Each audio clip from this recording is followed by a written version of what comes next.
Kyrie Irving tradé de Cleveland. C'est la bombe qui est sortie vendredi soir, alors que dernièrement, c'était plutôt son coéquipier LeBron qui voyait son nom mentionné hors de l'Ohio. Salut à tous, c'est Ben. Pierre est là pour m'accompagner dans cette vidéo de réaction suite à ce raz-de-marée en NBA. Pierre, là on est seulement quelques heures après la publication de cette info par ESPN, et c'est toujours le choc, hein, on doit l'avouer. C'est un peu inattendu, même beaucoup inattendu, et c'est presque incompréhensible en fait. C'est une énorme bombe. Celle-là, c'est la bombe de l'été, quoi. C'est au-dessus de tout ce qu'on a eu avant. C'est vraiment inattendu. Faut avouer que ça faisait une semaine qu'on avait des bruits je vais pas dire des bruits de couloir, mais des bruits de couloir sur Kyrie, mais rien relayé par un journaliste de haut niveau, si je puis dire. Donc il y avait. T'as toujours eu des bruits sur Kyrie parce que c'est Kyrie, parce que est-ce qu'il voulait jouer avec LeBron, est-ce que voilà. Mais là, c'est plus qu'un bruit là. Ouais, c'est pour ceux qui n'auraient pas suivi, il y a eu un entretien entre le propriétaire Dan Gilbert des Cavaliers et Kyrie, où Kyrie a demandé son trade des Cavaliers. Et moi, j'ai envie qu'on revienne sur le truc le plus énorme, parce que c'est ça moi qui m'a choqué. Au début qu'il demande son trade, quand j'ai vu l'info brute, je me suis dit c'est bizarre, mais bon. Je pouvais la comprendre, parce que moi je pensais qu'il allait demander son trade, soit parce qu'il savait que LeBron partait dans un an, je trouvais ça bizarre, mais ça aurait pu se défendre, soit parce qu'il trouvait que la franchise allait n'importe comment, ce qui était logique, parce qu'ils viennent seulement d'avoir un GM. Là, la raison, c'est je veux plus être dans l'ombre de LeBron. C'est terrible, parce que Kyrie a été le franchise player des Cavs il y a quelques années, et les Cavs n'étaient vraiment pas en réussite à cette époque-là. Kyrie faisait des stats, mais c'était vraiment pas fou. Et quand tu vois, mine de rien, même quand il a su progresser, il a su continuer d'être de plus en plus fort, même avec LeBron à ses côtés. Hein. Ça, c'est la saison dernière qu'il fait, elle est vraiment énorme. Sur la saison régulière, il avait vraiment passé un cap. Et là, tu te dis, non, je veux pas jouer avec lui. Moi, ce qui me choque, c'est que fondamentalement, c'est pas un joueur différent. Fondamentalement, c'est le même joueur qu'il y a 3 ans. Il est peut-être plus fort dans ce qu'il fait, l'ISO et tout, mais c'est toujours un joueur qui défend pas, c'est toujours un joueur qui est pas un chef d'orchestre. Oui, c'est le même joueur.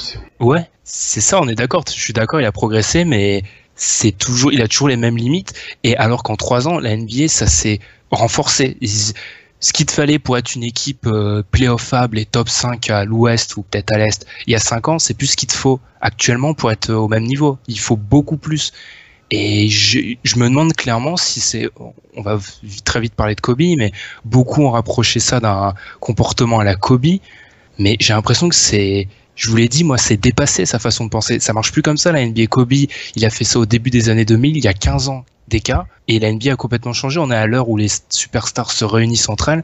On est à l'heure où tu peux rien faire en étant le mec. On est à l'heure où les superstars sont toutes plus trop égocentriques. On peut dire ce qu'on veut, mais l'association de Golden State, si ça tient, c'est que les mecs, les égos, ils ont su les ranger. Et là, il y a une poussée de fièvre d'ego chez Kyrie, c'est assez incompréhensible.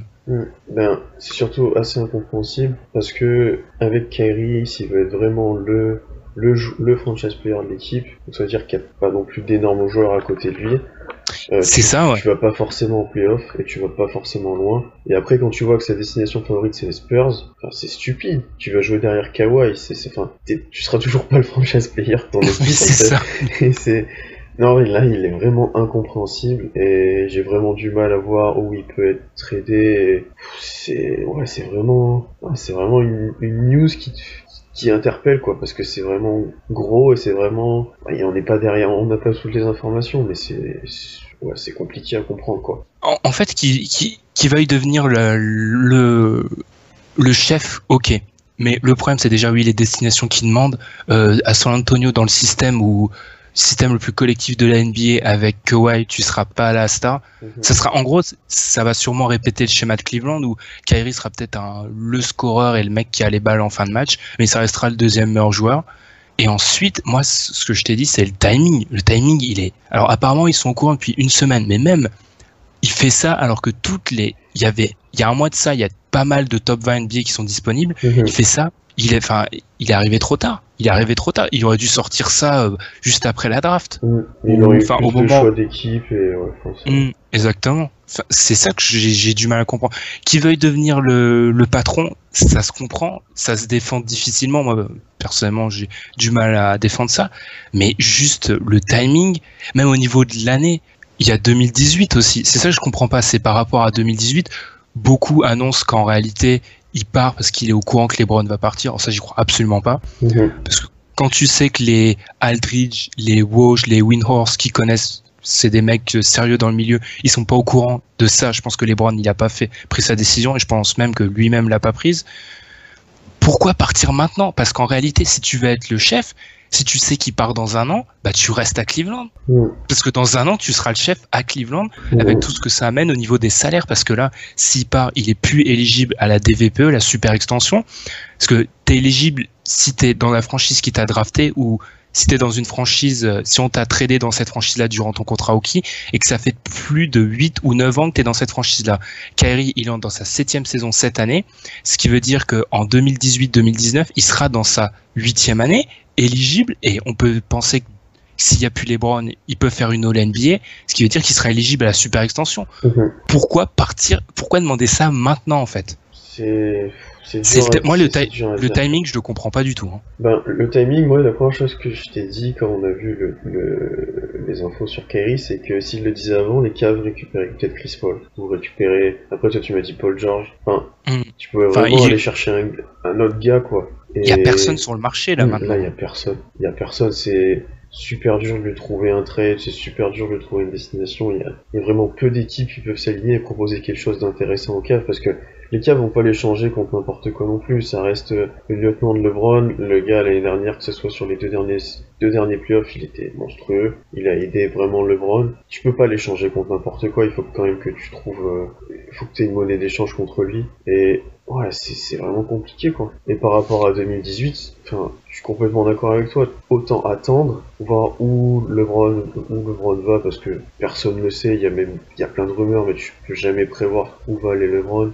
Si les Cavs continuent d'aller en finale et se construisent un peu mieux l'année prochaine, enfin, tu peux pas savoir où il va aller. Donc autant attendre, mais là c'est compliqué là. Ouais, et puis c'est sur Yahoo Sport en fait, il résumait ça en fait, il y a 5 solutions pour les Cavs. Si tu prends vraiment tous les scénarios, ils gardent Kyrie, j'en parlerai plus tard parce que pour moi si je suis GM des Cavs, je le dis clairement, moi je le garde. Tu le gardes, tu le trades contre des joueurs qui peuvent produire dès cette année, tu le trades contre des assets, des tours de draft, etc. Tu trades LeBron, mais tu le gardes pour en faire ta star, ou tu bazardes tout le monde. Alors, les options 4 et 5, faut être honnête, hein, c'est très improbable, mais qui actuellement tu peux récupérer qui équivaut à Kyrie? On l'a toujours dit, le problème des Cavs face aux Warriors, c'est le nombre de superstars, c'est le nombre de joueurs de très haut niveau. Récupérer Kyrie, récupérer 2-3 titulaires NBA contre Kyrie, mais ça m'amène à rien contre les Warriors. Je suis d'accord avec toi. Quand j'entends parler de Bledsoe, de Carmelo, alors quand il est incapable de tenir sur un terrain, Bledsoe c'est un super joueur, mais il a du mal à tenir sur un terrain NBA et Carmelo en contract year, et on l'a déjà dit, il sera inutile contre les Warriors, ça me fait doucement rigoler. Hein. Ouais, mais c'est une des seules solutions que tu peux trouver niveau qu'est-ce que les Cavs voudraient, genre Melo voudrait venir jouer, Bledsoe t'es un meneur, mais ça a pas de sens pour les Cavs de faire ça en fait. Niveau basket, Ouais, mais oui, et on rappelle Kyrie a encore 2 ans de contrat, une option pour une 3e année. C'est différent d'un Paul George ou d'un Bookie, mais c'est très comparable à Butler. Faut regarder ce qu'ont eu les Bulls pour Butler. Alors là, il y a même débat. Hein. Certains vous diront que Kyrie est meilleur que Butler. Certains vous diront que Butler est meilleur que Kyrie. Je vais pas entrer dans ce débat. Le fait est que je pense que les situations sont comparables. LeBron, si tu lui ramènes Lavine, un tour de draft et Dunn, il va pas être très content. Hein. Non, il va pas être très content. Après, moi, ce que j'ai du mal, c'est que Kyrie, il dit qu'il veut plus jouer dans l'ombre de LeBron, etc. Et moi, je trouve que depuis 2 ans, il a quand même beaucoup de lumière sur lui, Kyrie, quoi. Mais oui. Enfin, que ça soit en playoff, que ça soit même en saison, c'est pas comme s'il était inconnu ou autre, quoi. Beaucoup en parlent comme surcoté, machin, etc. Donc c'est bien qu'il fait parler de lui, c'est bien que des gens ont une très bonne image de lui, etc. Donc il joue pas tant que ça dans l'ombre de LeBron. Hein. Mais on dit souvent c'est le Robin de LeBron, mais Robin, il y a une vraie place dans l'histoire. C'est pas, c'est un vrai personnage, tu vois. C'est ça que j'ai du mal à comprendre. Et puis surtout, enfin, il a la sensation de jouer dans l'ombre, mais on parle de mentalité Kobe. Moi j'étais un des premiers et des gens plus intelligents que moi. On fait ce rapprochement avec Kobe, mais Kobe, plus qu'être dans l'ombre, ce qu'il voulait, c'est gagner. On l'a déjà dit, si Kyrie est première option d'une équipe NBA, vu la densité de la NBA actuellement, il fait pas de finale de conf. Que ce soit à l'Est ou à l'Ouest. Hein, à l'Est ou à l'Ouest, il fait pas de finale de conf. Et à l'Ouest, j'irais même jusqu'à dire qu'il passe pas un tour. Oh ben, ça dépend où il va, mais oui, il a des chances, oui. Donc c'est ça qui est assez incroyable, c'est de demander ça, même au niveau salarial. On fait le rapprochement avec Kobe, c'est plus j'y pense, moins ce rapprochement est judicieux pour moi, parce que Kobe, et je commence à défendre Kobe, c'est vraiment que les choses deviennent incroyables. Kobe, on peut dire tout ce qu'on veut, mais niveau financier, c'est un des mecs les plus intelligents qu'on ait jamais vu. Hein. Là, je le répète, mais il s'assoit sur énormément d'argent, hein, Kyrie, s'il part. Hein, parce qu'il est plus éligible à la super extension, ça fait beaucoup d'argent qu'il perd. Enfin, je trouve que c'est vraiment le timing qui est mauvais. Je me répète, je comprends l'idée, mais le timing est douteux. Apparemment, d'après ce qui sort, il y aurait pensé dès l'année d'avant, dès l'été dernier. Là, j'aurais limite pu le comprendre. Mais là, maintenant, qu'est-ce qui a changé entre juin, où il dit avec LeBron et tout, enfin, où il montre une complicité, et maintenant? T'as pris 4-1 pour les Warriors.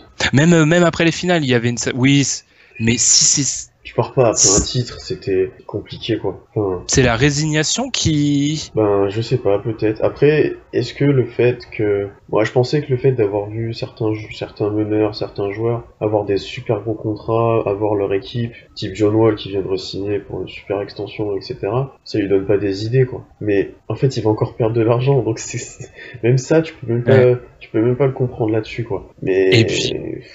Et puis même au niveau du marché, j'en ai parlé, ça c'est une idée lumineuse que je rigole, mais c'est qui le dernier meneur de haut niveau qui est tradé? Si on retire Chris Paul, parce que Chris Paul, techniquement, il est tradé, mais il était free agent, il a décidé d'activer son option pour que les Clippers partent pas sans rien. Mais techniquement, il était free agent. Le dernier meneur de haut niveau échangé, c'est Deron Williams, hein, époque Utah. Ça fait loin, hein, et pourquoi c'est loin? C'est parce qu'en fait, quand un meneur de haut niveau va être échangé, il va aller dans une autre franchise, ou enfin une franchise qui peut prétendre à quelque chose en playoff, sauf que les franchises qui peuvent prétendre à quelque chose en playoff, elles ont pratiquement toutes des meneurs. Actuellement, il y a que les Spurs qui en ont pas vraiment. Et je suis désolé, mais Aldridge contre Kyrie, ce que je peux lire, c'est n'importe quoi. Hein. Celui-là, c'est le pire de tout, ça. Non, mais déjà, tu remets pas la Marcus à Cleveland. Surtout si tu vires Kevin Love et Thompson, enfin, ça a aucun sens. Je vois pas ce que peuvent envoyer les Spurs aux Cavs, à moins que t'envoies Kawhi, mais ça a aucun sens non plus d'envoyer Kawhi. Mais c'est ça qui... Puis même, déjà, c'est difficile d'échanger un meneur. Et ensuite, Kyrie, tu l'as dit toi-même, il y a certains qui le disent surcoté, il y en a d'autres, c'est une future superstar et tout. Il est hyper clivant. Chez les observateurs NBA, pour moi, c'est exactement la même chose. Chez les dirigeants, ça se trouve, il y en a qui vont pas donner tant que ça pour Kyrie, contrairement à d'autres qui seraient prêts à donner leur équipe. Enfin, on sait pas ça. Ouais. Kyrie, c'est pas un joueur sur lequel on a des rumeurs de transfert depuis longtemps. Les Paul George, les Jimmy Butler, en gros, on peut en gros voir ce qu'on peut avoir en l'échangeant. On n'a aucune idée de la valeur de Kyrie sur un marché NBA actuellement. Hein. C'est sûr. Parce que tu peux voir ses playoffs et tu peux voir ses bons playoffs, c'est son côté qui peut scorer sur n'importe qui peut prendre feu à tout moment. Ou tu peux voir son côté surcoté, on va dire. Donc c'est vraiment assez compliqué, quoi. Et bon, je pense qu'on va devoir essayer de faire un trade, penser à des destinations, mais c'est dur. Là, je t'avoue que c'est dur pour moi. Moi, ce que je trouve intéressant, c'est surtout il faut trader Kyrie et tout. Et moi, je suis pas d'accord. Alors, c'est scénario fictif, hein, mais c'est plus. Je préfère limite partir dans le complètement fictif que de balancer des allégations alors qu'on n'a aucune idée de ce qui se passe vraiment vu que l'info vient de sortir. Moi, si je suis le GM des Cavs, je le traite pas. Hein. Ce que je fais, c'est que je dis, ok, tu veux partir, attends encore un an. L'été 2018. L'été 2018, LeBron est libre. Donc si LeBron part, tu restes à Cleveland, t'as ton équipe, en plus t'as peut-être ta super extension. Si en plus LeBron part, mais tu continues à vouloir partir, ok, je t'échange et je pars dans un processus de reconstruction avec des jeunes. Si LeBron reste, je peux quand même t'échanger, mais je me crée du cap, j'ai des assets et en plus je pourrais arriver sur le marché avec un peu de cap si je fais d'autres mouvements sur un été 2018 où il y a plein de monde de libre. Et on sait jamais, on parle encore de Kobe, mais Kobe, il y a un moment, il demande un trade 2007, les Lakers le gardent et on connaît la fin de l'histoire. Kobe, il finit aux Lakers. Hein. Des fois, faut pas. C'est pas parce qu'il a demandé le trade que c'est complètement acté. Hein. c'est fort probable qu'il soit tradé, mais on sait jamais. Je suis assez d'accord avec toi sur la stratégie qui peut être mise en place, ça serait la plus logique des deux côtés. Après, au niveau de sa demande de trade, ça peut aussi juste être un coup de pression sur les dirigeants. Enfin, tu vois ce que c'est comme si c'est pas au même niveau que LeBron, mais c'est comme si lui aussi disait si ça change pas, je veux partir. Enfin, tu vois. Moi, ce qui, au début, je le pensais comme un coup de pression, mais c'est la forme que ça prend. Que ça prenne la forme, c'est surtout ça. Je me répète, mais quand j'ai vu qu'il voulait être échangé, je me dis bon, il y a peur que LeBron parte. Là, c'est vraiment, je vais être le calife à la place du calife et ok, mais j'ai recherché des stats encore juste pour prouver une énième fois que je pense pas que Kyrie peut être le leader d'une équipe avec des ambitions. Rating l'année dernière, quand LeBron est sur le banc, les Cavs sont à moins 8.5. Moins 8.5, c'est-à-dire qu'en gros, ça passe d'une équipe élite NBA à une équipe qui joue la loterie, aussi bien que ça. Quand Kyrie est sur le banc, ils sont à moins 1 point, c'est-à-dire qu'en gros, c'est à peu près la même équipe. Kevin Love, ils perdent que 1 point. C'est en gros la même équipe sans Kyrie. Je dis pas que, bien sûr, Kyrie, ils sont meilleurs avec Kyrie, mais ça change pas fondamentalement l'équipe. Et sur les playoffs, c'est encore plus terrible. Quand LeBron est sur le banc, le net rating, il est à moins 13.8. Moins 13.8. Leur offensive rating, il est à 102. C'est-à-dire qu'en gros, ça serait une des pires attaques des playoffs, alors que c'était la meilleure attaque des playoffs avec les Warriors. Et ce qui est terrible, c'est qu'aucun joueur des Cavs est en dessous de 6.5. C'est-à-dire le delta, on est quand même à 19 de delta. Et Kyrie, il a plus 11 quand il est sur le banc. Les Cavs restent à plus 11 de net rating. Les seuls qui sont au-dessus de lui, c'est Fry, Jefferson et Derrick Williams.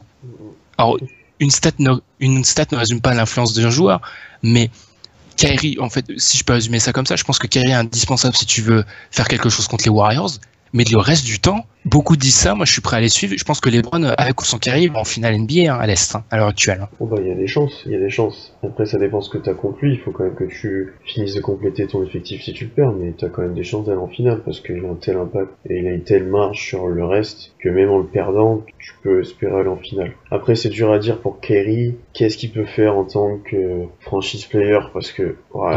Il était pas entouré à l'époque. Ouais, et là il est à côté de LeBron, donc ça te fausse un peu tout, tu vois ce que je veux dire. Mais... En plus on en a assez parlé, les Cavs c'est quand même construit d'une façon où sans LeBron ça marche beaucoup moins, ou tu vois c'est pas construit pour Kyrie non plus, quoi. Après ce qui reste c'est que les principaux franchise players en NBA, les joueurs élites, ils ont tous plus de... En fait la grande qualité de Kyrie c'est scorer en 1 contre 1. Les gros joueurs NBA ils ont plus que ça comme qualité, je vais pas aller dans le sommet, mais LeBron sait tout faire. KD sait à peu près tout faire. Curry c'est un exceptionnel passeur. Il défend mieux que Kyrie et c'est un meilleur shooter. Kawhi il peut tout faire. Enfin, quand tu parles de l'élite, les mecs qui sont leaders d'une équipe et qui peuvent gagner un titre, ils savent faire plein de choses. Kyrie, ça reste un joueur qui a ses limites et beaucoup de personnes l'ont dit. Le complément parfait à Kyrie, c'est LeBron. Là, l'idée, c'est clairement de vouloir être leader d'une équipe, et ça, je le comprends. Enfin, je comprends son idée, je la suis pas, mais moi, ce que je comprends pas, c'est encore une fois le timing, il est catastrophique. Et même au niveau de l'échange pour les Cavs, c'est bien joli de dire, alors j'aimerais bien aller là ou là. Sauf que moi, je suis apparemment ce qui va être l'ancien assistant GM de Griffin, qui va être le nouveau GM Robbie Altman. Je suis lui. Moi, je dis, ok, c'est bien gentil, ta shortlist. Sauf que moi, j'ai LeBron James, il est free agent dans un an, faut que j'arrive à le convaincre qu'on va être compétitif. Donc moi, je t'envoie n'importe où. Je t'envoie juste à l'équipe qui me propose le plus, que ça soit les Nuggets, que ça soit les Suns, que ce soit n'importe quelle équipe. Je t'envoie là. Ta shortlist, elle est bien gentille, mais j'en ai rien à faire, moi. C'est sûr. Ils demandent les Spurs. Si les Spurs ils donnent Aldridge, je vais voir ailleurs. Je préfère garder Kyrie mécontent 1 an qu'avoir Aldridge. On est d'accord là-dessus. Non, c'est sûr que déjà demander ton trade et de vouloir être le franchise player et en plus demander des équipes. Les Spurs. Et demander. Non mais tu veux être le focal point, tu vois, tu veux être le mec au milieu sous la lumière. Et tu demandes les Spurs qui sont l'équipe où en fait on fait exprès de pas avoir de star et où t'as un joueur meilleur que toi. Moi je trouve ça hilarant, franchement. C'est contraire à tous ces autres demandes, c'est genre, même les Wolves, je peux comprendre que le projet puisse m'intéresser, etc. Mais dans 1 an ou 2 ans, c'est plus toi le gars des Wolves, c'est Karl Anthony Towns. Donc c'est ça. Non, on l'a dit, la problématique, c'est que Kyrie peut pas être le joueur d'une équipe qui a de l'ambition. C'est tout ce qu'il faut résumer. Et faut peut-être prendre des risques, mais moi, j'avoue que je sais pas. Là, ça pourrait aller très vite, comme ça pourrait. On parle de discussion avec New York. je sais pas, franchement, l'info est tellement sortie de nulle part que ça peut se faire très vite, ça peut se faire lentement, mais je pense qu'il faut, vu la grosseur de l'info, il faut pas barrer des routes. C'est une possibilité qu'il soit encore un cavalier l'année au début de cette saison. C'est improbable, hein, mais ça reste possible. Il y a des précédents de joueurs qui demandent un trade et après, honnêtement, ça, si jamais il se fait trader, là, ça rebat tous les cartes. Et c'est aussi pour ça que je saoule les gens avec ma théorie de la seconde place, mais moi, quand je parlais de ça, je l'ai jamais dit clairement, mais ce que je pensais intérieurement, c'est que je pensais que les Warriors allaient péter, parce que les égos allaient pas tenir. J'arrivais pas à imaginer 4 joueurs de haut niveau accepter de partager la lumière, et bizarrement, c'est les Cavs qui ont pété en premier. Et j'avoue que ça, celle-là, je l'ai pas vu venir. T'as moins de stars et que c'est censé. Alors que c'est censé tenir, hein. C'est pas, c'est assez incroyable. Je dois avouer que l'info, elle sort de nulle part et après, ce qu'il faut, je vois que on pourrait être tenté de critiquer Kyrie. C'est vrai que c'est quand même, j'ai du mal à comprendre pourquoi t'es pas tellement dans l'ombre de LeBron. T'es quand même, on te considère. S'il y a bien un mec qui aurait pu sortir cette excuse-là, c'est Kevin Love. C'est sûr, complètement. Mais pas Kyrie. Ah, je suis mais pas Kyrie. Hein. C'est comme j'ai dit tout à l'heure. Kyrie, il a beaucoup de lumière sur lui. C'est lui qui met le gros shoot. C'est lui qui met le shoot, Courtien, tout.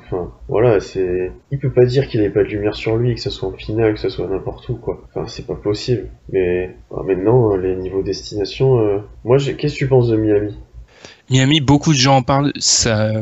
Pat Riley, il est toujours à l'affût, donc je pense que ça serait bien. Mais qu'est-ce que t'envoies à Cleveland si t'es Miami? Moi, je tenterais ça n'a peut-être aucun sens niveau salaire, mais un truc genre Kyrie et Thompson contre Dragic chez Whiteside et autre chose, tu vois.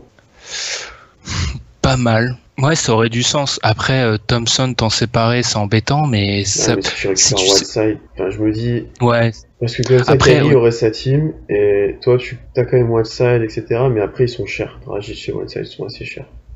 Et je sais pas, mais Thompson, ça reste un joueur. Moi, je pense toujours que les Cavs battent les Warriors et ça reste un joueur utile. Après, c'est sûr que Miami, c'est une bonne destination, mais si dans le cadre où ce transfert, on sait jamais s'il se déroule, un peu de fiction, et Kyrie, en fait, ce qu'il veut, c'est juste marquer 30 pions par match. Ouais, c'est ça, faut dire les choses comme elles sont, en fait. Mettre 30 pions par match et en avoir un usage à la Harden et à la Westbrook, et voilà. C'est ça.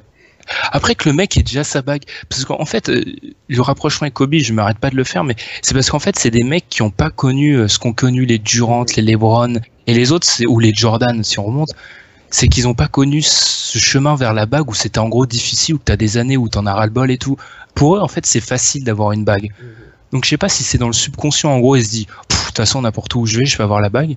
Je sais pas si c'est ça, parce que Kobe, il y a une petite traversée. Alors je sais que là, les fans de Kobe, l'armée va s'énerver, mais il y a une traversée du désert quand même. Hein. Entre le moment où ça explose avec Shaq et le moment où il a son nouveau titre, ça a été difficile. Hein. Et j'ose même pas comparer le niveau de Kyrie et Kobe parce que c'est pas la même stratosphère. Hein. Je critique Kobe, mais Kobe c'est genre, voilà, je compare même pas. C'est un Hall of Famer, Kobe. Alors je vais pas partir à débattre si Kyrie est un Hall of Famer. C'est juste que c'est un autre niveau et c'est un mec qui a eu du mal. Et il a eu du mal dans une NBA où c'était différent. Maintenant c'est plus pareil, c'est plus les mêmes cartes. C'est pour ça que je pense que je vous l'ai déjà dit, mais la façon dont pense Kyrie, je suis désolé, mais pour moi il est à côté de la plaque. Il vit encore avec ses idoles, ses totems d'il y a 15 ans, c'est bien, mais ça marche plus comme ça. C'est plus un joueur star dans une équipe et il se bat pour le titre. C'est 2-3 joueurs stars parce qu'il y a jamais eu autant de stars en NBA. Pour battre les autres, t'es obligé de t'allier. C'est sûr. Une petite dédicace à Allen sur les totems d'il y a 15 ans, c'est ça? Ah, même pas volontairement, mais je pense que il pense encore comme ça en fait, Kyrie. C'est méchant. Hein. Après, je sais pas comment il pense, mais vu ce que je lis, quand t'entends Windhorst qui dit à Sports Center sur ESPN qu'en gros la première chose que j'avais déjà entendu parler de ça, ce que fait Kyrie quand il gagne le titre, c'est il FaceTime Kobe dans les vestiaires quand il gagne le titre. C'est assez incroyable. Et moi, je répète que Kobe, je vais défendre la Mamba mentality. Là, c'est vraiment un univers parallèle. Hein. Mais moi, je pense que, tu vois, Kobe, dans la même situation, il aurait dit non, je pars pas, je deviens meilleur que LeBron et je bats les Warriors. Et j'attends que LeBron s'en aille. Ouais, mais c'est sûr. C'est assez unique. Hein. Je pense qu'on n'a jamais eu ça avant. Ouais. Parce que de base, la situation de Kyrie, elle est assez unique. Premier choix de la draft, qui peine avec son équipe, qui voit le meilleur joueur NBA arriver dans son équipe, gagne un titre. En fait, on n'a jamais. Alors là, on va peut-être nous dire qu'on est trop jeune et qu'on connaît mal l'histoire de la NBA, mais j'ai pas souvenir d'un joueur qui est dans de tel. Parce qu'on pourra parler de Jabbar avec Magic, mais de 1, Jabbar il venait pas de Cleveland. Ce que LeBron à Cleveland, c'est un demi-dieu. Et Jabbar était sur il est arrivé plus tôt en fin de carrière. LeBron, il a encore 3-4 bonnes années encore. Ouais, surtout quand il arrive à Cleveland, il était. Il était à son sommet. Hein. Il était vraiment énorme, quoi. Donc, ouais. C'est très compliqué. Et du coup, ça se voulait être une petite vidéo de réaction, donc on va pas plus griller le temps. Qu'est-ce que Pierre, s'il faut faire des pronostics, qu'est-ce que tu penses? Moi, je pense que je te donner une question piège parce que on peut rien dire à l'heure actuelle. Je pense qu'on nage complètement au nos troubles. C'est pour ça qu'on a voulu donner une réaction vite. Ce qu'on ne sait pas si d'ici mardi la NBA a pas explosé. D'ailleurs, au passage, je précise que cette semaine, ça sortira un peu en retard l'épisode, probablement mercredi ou jeudi. On s'excuse. Mais là, c'est un peu la douche froide pour Cleveland et j'ai envie de dire qu'ils n'avaient pas besoin de ça parce qu'ils ont déjà plein d'autres problèmes et là, c'est un qui s'ajoute. Ouais, là, c'est assez terrible et c'est assez embêtant pour eux pour prévoir la saison prochaine où ils avaient pendant cette intersaison ils avaient à se renforcer pour espérer taper les Warriors l'année prochaine et au final tu nages dans nos troubles et t'es vraiment pas bien là actuellement, je pense. Hein. Ah bah ouais. Et je tiens à rappeler qu'un homme très intelligent j'ai parlé pendant non mais c'est ma revanche, on s'est moqué de moi, je sais plus à quel moment, ça devait être pendant les finales de conf où j'ai parlé d'un trade de Kyrie, on se moquait de moi. Pour moi, par contre, j'avoue, ce que j'avais pas prévu, c'est Kyrie qui le demande. Mais pour moi, Kyrie, ça c'est la partie du plan qui était pas prévue. Mais pour moi, Kyrie à Cleveland pendant des années, c'était pas. On peut dire tout ce qu'on veut, mais en NBA de joueurs intradables, il y en a peut-être pas en fait. C'est ça qu'il faut se dire et que ils écoutent. Apparemment, d'après les rumeurs, ils écoutent depuis plusieurs semaines les échanges et à voir. Mais moi, ce qui me fait penser qu'il y a peut-être une petite chance, petite pour qu'il reste, c'est que s'ils écoutent les transferts depuis une semaine en gros et qu'ils ont rien de concluant, ils vont pas trouver quelque chose de concluant alors que le marché est bloqué en plein milieu de juillet. C'est sûr. Parce que, et on l'a déjà dit, t'aurais pu recevoir des offres avant, mais là, tout le monde sait que Kyrie veut partir, donc les Cavs sont dos au mur. Moi, je suis une autre franchise, j'attends, hein, je sous-évalue Kyrie, je leur balance un package pas vraiment très joli et j'attends de voir ce qu'ils vont faire. Parce qu'ils ont très peu de marge de manœuvre. C'est pour ça que moi j'ai dit, si je suis GM de Cleveland, c'est très difficile à faire sur le plan humain, mais j'attends 2018. Parce que autant là, à l'instant T, ils ont aucune marge de manœuvre, autant en 2018, si c'est un GM un peu compétent, il peut faire ce qu'il veut en fait. T'imagines des nouveaux GM direct à gérer ça, c'est quand même pas. C'est quand même incroyable. Ouais. Ah non, là je pense que dans les prochains jours, tu vas avoir écho d'une réunion entre le GM, une nouvelle réunion entre GM et Kyrie et peut-être LeBron. Et ça va. On n'a même pas parlé, mais apparemment LeBron il est dégoûté et moi je le comprends. Ben oui, je pense que LeBron c'est peut-être le joueur NBA qui calcule le plus. Qu'est-ce qu'il faut faire, qu'est-ce que je peux faire, comment on peut fonctionner, etc. Et en plein milieu de l'été où normalement tu ajoutes les dernières retouches à ton effectif, tu perds ton Robin, c'est compliqué quoi. Puis surtout, il y a une relation de grand frère, petit frère. C'est sûr. On nous vend quand même beaucoup qu'ils ont une relation parfois peut-être moyenne, etc. Mais ils apparaissent quand même vachement proches, moi je trouve. Et puis, ouais, ils ont l'air proches et c'est pas les bisounours dans un vestiaire NBA, surtout celui des Cavs avec LeBron. LeBron, ça fait partie des joueurs plus grands joueurs de l'histoire. C'est des mecs qui sont pas forcément toujours faciles à vivre. Et d'ailleurs, parmi ce groupe-là, LeBron, c'est peut-être un des plus faciles à vivre. Donc, c'est surtout ça, Kyrie, parce qu'en fait, dernière fois que je lui parlais de ça, mais on parle de Mamba mentality, mais Kyrie, il a pas cette mentalité de genre, je fais tout à la Kobe pour être le meilleur. Je dis pas que Kyrie c'est une feignasse, je dis juste que il a un névrosé du travail, Kobe si tu veux.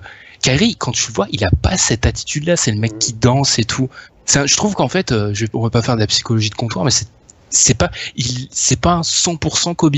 On le fait souvent et je te fais une fleur là, mais pour moi la liaison la plus simple, c'est Kobe, c'est Westbrook. Pour moi, c'est beaucoup plus logique que Kobe, c'est Kyrie. Dans le jeu, oui, dans l'attitude, j'ai jamais trop vu ça. Et là, bah, ça a éclaté. Mais en fait, c'est juste que j'ai du mal à imaginer comment tu peux avoir un pan de la personnalité de travailleur, de mec qui va être au centre à la Kobe, mais de l'autre, bah, tu rigoles et tout. Enfin, t'as pas cet aspect, c'est sérieux, c'est un business et je me donne à fond comme, je me donne à fond, je suis sans pitié comme Kobe. Je trouve ça, c'est un peu contradictoire, je trouve tout ça. Mais ouais, je suis d'accord avec toi. Trop de psychologie de comptoir. Nous, on va se quitter après plus de 30 minutes de réaction sur Kyrie. N'hésitez pas à laisser vos commentaires en dessous. Ça fait bizarre de dire ça vu qu'on est sur YouTube, mais là, en dessous de la vidéo, ce que vous en pensez. On a peut-être été dur avec Kyrie, mais le fait est que tu sors d'une franchise, t'es dans la franchise qui t'a drafté, t'as le meilleur joueur de la NBA avec toi, une des superstars les plus faciles, avec lesquelles c'est le plus facile à jouer. Tu restes un Robin qui est souvent mis en avant. J'ai un peu de mal avec les justifications. Alors oui, tu vas être plus mis en avant, mais ça résonne pas en moi, en fait, tout simplement. Sur ce, je pense qu'on peut conclure. Et on vous dit à la semaine prochaine. Et puis salut à tous. N'hésitez pas à laisser des petits commentaires en bas. Salut. Salut.